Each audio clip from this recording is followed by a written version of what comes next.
Oh, I didn't see you there. I was too busy admiring this shoe. They've only gone and done it, haven't they? The mad bastards have done it. They're reprinting Fetchlands. Modern is saved. Legacy is saved. This just proves they care about eternal formats. They have saved the... Sorry, what? What the fuck did you just call me? Oh, you didn't call me anything. You just said off camera to set up this joke that they're not actually going to be any booster packs. Not for another 8 to 12 months. They're just in the box toppers and the collector's boosters.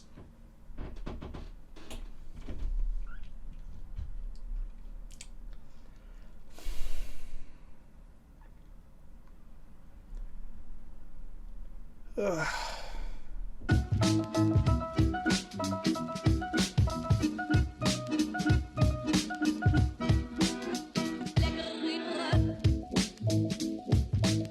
Kenobi really knows how to beat a dead horse.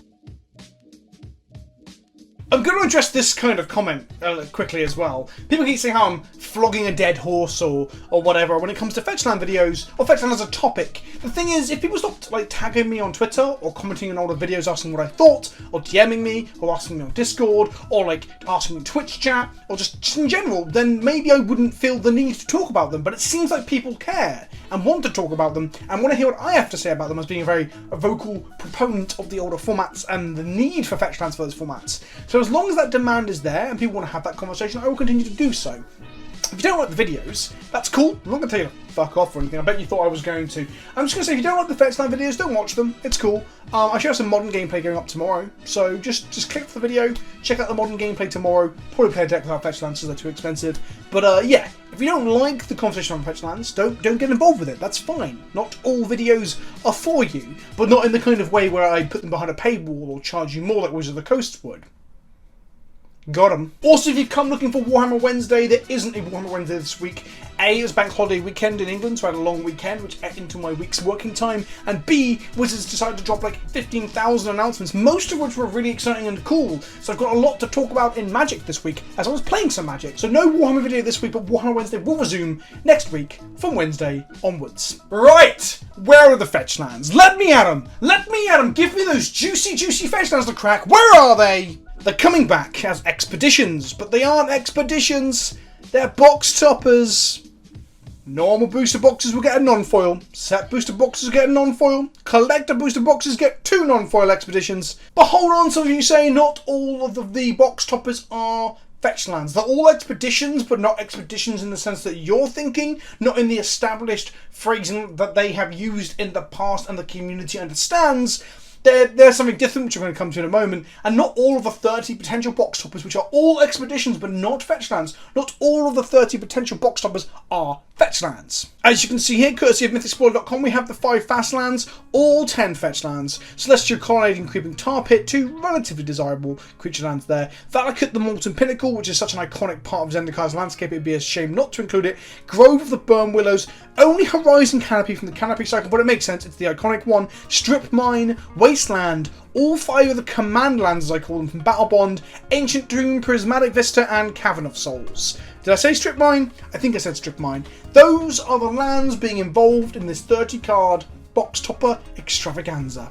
So you're not guaranteed a fetch land. You will get one of those 30 things in non-foil as your box topper for set and normal boosters, and get 2 of them in your box of collector boosters. If you want foils, you can hunt for them in the collector boosters, just like old expeditions, just like the old looking for value in packs and how expeditions were done originally. Personally, I love the border design. I think it's clean and very obviously Zendikar in style with this Hedron rock face look. And the clear space and the moving of the type line down to the bottom of the card not only tastes like OG Zendikar and sort of as a homage to the full art lands that we now come to expect from Zendikar, but it makes it look like a beautifully clean window into some vibrant and exciting art, and I really like how the colours are popping and how all of the art is so distinctive too. Personally, I thought the old expeditions were, barring a few exceptions, far too dark in their colouring, foiling and composition in a way that made them indistinguishable from across the table. A fully expeditioned mana base just looked like a thick dark bar of $100 bills to me, and I kind of really dislike that. So from a visual standpoint, these are way better than the old expeditions. I'm going to use expeditions in air quotes because fuck knows what it means anymore. Way better visually than those. It's obviously very subjective. I've already seen some people like bemoaning these versions compared to the old expeditions, which I guess, sure, it is subjective. What I've noticed is a lot of people who are criticising the look of these don't give very clear reasons why. Not everyone, I'm sure there's some legitimate reasons why some people don't like them, but I do think that people are looking to complain about fucking everything, and to be honest, there are some things that are worth complaining about, so let's try to direct our frustrations and angers constructively towards the things that could be improved, as opposed to just hating every fucking thing Wizards does for no apparent reason. Magic players, fucking behave. If you want the foil versions, like I said, there's a chance to get them in the collector boosters. So if you want to go for the old school expedition hunt, you do it with the super duper expensive collector boosters. And quite frankly, I don't know how I really feel about that gambling element being restricted to only the expensive ones. Having these as box toppers instead of expeditions brings up some interesting pros and cons. I do fall on one side of the discussion on which is better, which I'll come to in a moment. But before we do that, before we talk through those pros and cons, I do want to talk about language and how words do mean things versus the Coast. Recently, they announced set boosters, which as a product I quite like, and I'm looking forward to opening some of them. I wish they were draftable and they were 15 cards, but they're not on purpose to make sure they aren't draftable. And they've called this middle ground between draft boosters and collector boosters the set booster. But the word set means something. The set itself of Zendikar Rising is called Zendikar Rising. The set is Zendikar Rising. If I ask you where a card from Zendikar Rising comes from, you say to me, oh, it's from Zendikar Rising. If I say, which set was that? You'll say Zendikar Rising.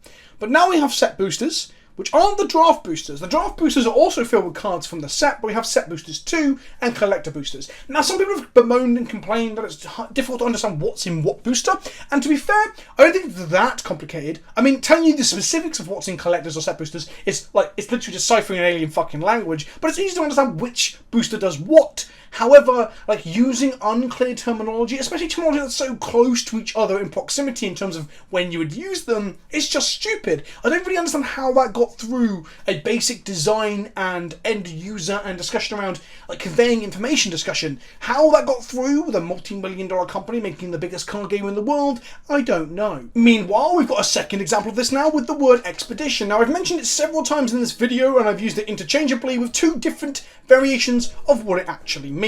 For those of you who don't know, expeditions were the lottery cards randomly found in boosters of Battle for Zendikar for the Game Watch. They were a nice value added addition to MTG booster cracking, which led to the dragging of prices of singles and standard down for everyone, albeit at the introduction of a heavy gambling element because they were lottery cards, literal golden tickets. Then in Kaladesh, they introduced Masterpiece as a concept. Masterpiece was the overarching name for this style of thing. We had Masterpieces. They all but explicitly said, all but said that the expeditions were like the prototype for that. Then we had expeditions in Zendikar, we had inventions in Kaladesh, and then eventually we had invocations in Amonkhet. All of these were themed masterpieces, themed lottery cards. Cards from throughout Magic's history with new frames and new art and shiny foils that are super duper rare and will demand a price tag. Then of course, much like Wizards of the Coast, they stopped doing that because they changed their approach. So that'll probably happen again soon. Give it 3 sets. I give it 3 sets. Now, some people are saying expeditions means the card frames, and it's abundantly clear that is exactly what Wizards of the Coast mean when they say expeditions are back. They mean cards that look visually similar or a callback to the expeditions in Battle for Zendikar and the Gatewatch the last time we were on Zendikar. I get that. However, there's a problem with communication there, because that's not what the player base thinks expedition means. If we go back and check out Mara's article on Masterpieces, there's 19 uses of the word expedition throughout, including the statement, and I quote, "We're taking what we did with Zendikar's expeditions and applying it to every set." Whilst that doesn't explicitly say that expeditions must always be lottery cards, you'd be forgiven for thinking so. So much so that expedition became synonymous. It just became to mean lottery card. Some people would still interchangeably call the invention masterpieces or the invocation masterpieces of Kaladesh and Amonkhet, respectively. They'd still call them expeditions. The words were thrown around and used interchangeably because it's hard to pull this apart sometimes. There's so many fucking announcements. So they were seen as lottery cards. So when social media yesterday lit up with talk of box toppers, expeditions and Fetchlands, again, you can kind of understand why some people got confused about where was what and who was why. People started, unknowingly and not purposefully, spreading misinformation. The first time I saw it, I was actually out of office, away from my home, and I came back to catch up on the updates and stuff, and what did I see? Someone said that Fetchlands were expeditions in Zendikar. And I was like, huh, cool. Then I read for another 5 minutes, and then it clicked. I'm like, oh, wait. And then I went back and watched the video, and I found out that in the video, it explicitly says, well, expeditions are back, but they're box toppers now, which isn't the same thing according to the community or Wizards previously, but it is now. Ultimately, this is nitpicking about semantics, and ultimately, it doesn't matter in the grand scheme of things. And in 1 to 2 years, no one will give a fuck. But the point I'm getting at is that it's hard to follow all of the announcements as it is. If you think about it, the amount of shit information thrown at us yesterday, and I'm going to be honest, the majority of it has got me incredibly excited and hyped. D&D sets, Time Spiral Remastered, the old card frames, even the flip cards in the current Zendikar. I'm actually genuinely feeling very positive about Magic right now. But it does make me laugh when we can't have a coherent conversation on the internet because the words keep changing what they fucking mean. But that said, perhaps the confusion and the back and forth and the arguing and the hearsay and the misinformation, perhaps that helps Magic as a brand because everyone's talking and it churns and it churns and it becomes that Magic's at the forefront of the gaming consciousness for the people who are into it, and then obviously it helps with algorithms and Twitter and things to trend and all that stuff. So maybe weirdly the confusion helps in many ways. It doesn't help me as an enthusiast want to know what the fuck's going on, or as a content creator want to convey the information in an accessible and clear way and voice my opinion on it. No, it doesn't help. It's fucking tiring. Are you tired yet? I'm tired. So, box toppers versus expeditions. Let's talk about that. Originally, the concern around box toppers was when they were first introduced with Firesong and Sunspeaker, and then a little bit later we had Nexus of Fate. The first concerns when Firesong was spoiled as a unique card that was not found in the booster but only the box topper was, well, that's cool and everything, but the moment you have a constructed standard staple, that card's going to rocket in price and cause all sorts of logistical issues. Then the very next set, Nexus of Fate, came out. Not only was the card just an obnoxious piece of shit, but it also became the most prominent deck, I believe, perhaps the most popular deck of the time. Statistics might say it wasn't quite the most popular, but it was pretty fucking popular. So then we had warped foils fucking everyone up, we had supply issues because it's only available as a box topper, the price of it got fucking stupid, and then it got banned because the card was bollocks anyway. Yeah, that was the issue with box toppers. But however, there was this thing called Ultimate Masters, which had box toppers, which was one of a set number of cards, like 28 or 32 or whatever the fuck it was. And in spite of the initial confusion and frustration with the cost of Ultimate Masters, the box topper randomization, a little booster with one of these 30 cards in it, ended up being overwhelmingly popular, exciting, and just fucking awesome. People love box toppers in that way. So they've learnt and they've gone away with having the unique specialised card and instead having this box topper gamble, an extra pack in a way where you try and get one of the premium cards like Cavern of Souls, like I got in my Ultimate Masters booster box topper, or as John, my head mod on my Discord and my very good friend got, I think it was a Stirring Wildwood, John. Sorry, buddy. Better to be lucky than good. So personally, I much prefer this variation of box toppers to the unique card shit. This is much, much better. The feel bads, the whiffs of getting the $7 card, like in this case Razor Verge Thicket, which is a $7 card at time of recording, over the 80, or in the case of the promo versions of Scalding Tarn, it's probably going to be 100, 120, I'm going to hazard a guess for the Expedition Tarns. Yeah, that's gonna be rough. With that said though, I just thought this off script. I guess with there being foil variants of all of these and you're getting the non-foils, what we've seen with collector boosters and the variations of frames and foils is that there's so many different versions now that the ones that aren't the peak one, the foil expedition ones, they tend to drop significantly. That said, I don't think we're gonna see cheap Fetchlands out of this, but I'll come to more of that in a moment. But the whiff that you can get from a box topper is part of it, right? Gambling isn't fun unless you can lose. Am I right?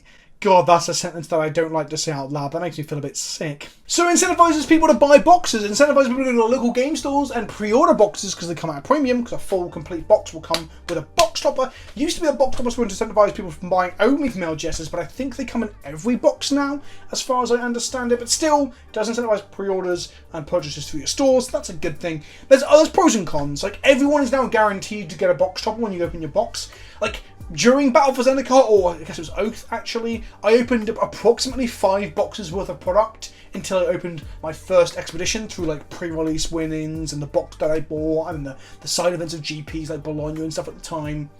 And I only opened my expedition my 5th box. At least this way round, if you're buying complete boxes, you're going to get one every single time, so you can't just get unlucky. However, little Timmy at the game store is going to go in and buy 3 packs with his pocket money, and he has 0 chance of getting an expedition. Now, some people might not see that as much of a thing. Some people might say that's even better because it's less of a gambling incentive to buy sealed packs and crack them. However, I always like the idea that either Timmy, in this example, or someone else who's a bit more budget conscious or just doesn't have the budget for their hobby can crack open a $50 to $100 card and use that towards their hobby. I think that extra added value was really cool, and I'm sad they've taken it away and they're using it to incentivize the purchase of other things. It's worse for GPs and other events like pre-releases where you will win single packs that you want to crack to find an expedition, but it's better for limited because you're not going to get absolutely smashed by some player who open a Soul Ring and a Sword of Fire and Ice in their GP prize pool. I mean, some of these considerations aren't even much of a consideration right now because of COVID and the fact that these events don't even exist and may not exist for at least another year, but it's still something to talk about. I think there are pros and cons back and forth on whether expedition lottery cards versus guaranteed box toppers, but I think at the end of the day I come out that box toppers are better because, well, there's a net positive overall, maybe only marginally. The obvious way to really improve the whole model though would be to have box toppers and expeditions, but why would they do that when they can use the expedition hunting to sell collector boosters? That's right, you can get foil versions of these premium alternate art, alternate frame, desirable lands like Skulking Tarn in your collector's boosters, so that's how they're shifting those, and people will crack them en masse to find those, and those cards will demand a high price tag. I imagine the foil fetches are going to be 150, 200, that's just a guess off the top of my head, but I can see that happening. Why put them in your draft packs when you can incentivize people to buy the collector packs instead? So is this a meaningful reprint? No. No fucking way is it. This is going to add some supply, but I don't think it's going to give a supply that's going to really do any denting on demand. If it was only the fetches, then there's an argument that there'll be enough boxes in this world cracked that the Fetchland supply would be increased significantly, but instead they're only 1/3 of the box toppers. But there's 30 of the fucking things and only 10 of them are Fetchlands. I mean, this is tinfoil hat, I don't believe this is happening, but they could even make the fetches rarer than the other ones if they really wanted to and would have no way of knowing. So no, I don't think this is a good reprint. I wouldn't mind this in addition to something else, which we're getting. Before we get on to where they're actually going to be, some people have said that we were lied to by Wizards of the Coast. People on Twitter have been tagging me and Mark Rosewater in the same fucking tweets and saying, Wizards lied. They thought there'd be a meaningful reprint. No, meaningful is words that myself and the Professor and other content creators use and talking about how we want the supply to be better to allow people to play the older formats that we love. Wizards of the Coast never offered that or suggested that. So, again, point your frustrations at the bits that are frustrating and stop making shit up. Magic players, just fucking behave yourselves. If you want to talk about the exact language used previously and whether you think they were dishonest, my previous video on Fetchlands from last week where we talked about whether or not they would show up in Zendikar, which I didn't think I'd do an update to until at least next week, but here we are. That video is linked to the cards in the description where I go through the original articles talking about what their exact language was and how I picked out my predictions, which I think my predictions were right, weren't they? I can't even fucking remember at this point, I just pulled them out my arse last week. I'm pretty sure I said collector, expedition, or box topper. So I think I nailed 2 out of the 3. I also said they'll come in some sort of later this year product, which is not true. They're coming in a next year's product. There will be the 5 enemy Fetchlands in Modern Horizons 2, and they explicitly state that we'll see them in the draftable boosters at rare. This is significantly better than the box toppers and should serve to go quite a long way to sort the supply issues. On a scale of 1 to 10 then, 1 being never fucking reprinting them, and 10 is sending a full playset to every player as a reward as part of the reward scheme that doesn't work anymore, where would I place Modern Horizons 2 as a place to reprint Fetchlands of Rare? I think I'm going to give it a 6.83. We'll round up, we'll give it a 7. The reprint will help. When Modern Masters 3 had a reprint, the fetches like Tarn, for example, if the graphs and grids and the historic grids on Goldfish are to be believed, they went down by about $20. Now, Modern Masters 3 was a dearer set, it had a higher price tag than what the last Horizons set had, so we're just going to assume that Modern Horizons 2 will be similarly priced and available in similar capacities to the last one. Modern Horizons was cheaper than Modern Masters, and it was print to demand, which Modern Masters wasn't. So, a minimum then we should see a dent of 20%. I'm hoping it'll be 30 or 40%. I'd love it if they were just halved. But that's in 8 to 12 months in the summer of next year. We don't actually know the pricing. There's always a chance that the pricing goes up, much in line with everything else going up. Is it good enough? No. I don't want to sit here and be critical of every possible decision they make around Fetchlands, but honestly, they should be put into a set that isn't of a premium price. They should be in, I guess Commander Legends technically isn't premium, but it's a 20 card pack. Commander Legends would be a good start. Commander Legends plus Horizons, then we'll be cooking with gas. Or Battle Bond 2 or Conspiracy 2 or whatever they put that, end of this year, beginning of next, plus Horizons, then we'll be cooking with gas. My point is, one reprint, 8 months from now. It's late, right? It's better late than never, but fuck it, it's still late. And then will they reprint it again after that? I believe it should get an annual reprinting as a minimum to keep these prices down, because they're going to hold some price from the fucking price memo that Tarmogoyf does. Will we see that? Probably not, but I'm holding out that perhaps this is a sign of an adjustment for things to come. In some ways, COVID makes this announcement less painful, because ultimately, 8 to 12 months from now, we probably won't be playing much Paper Magic anyway.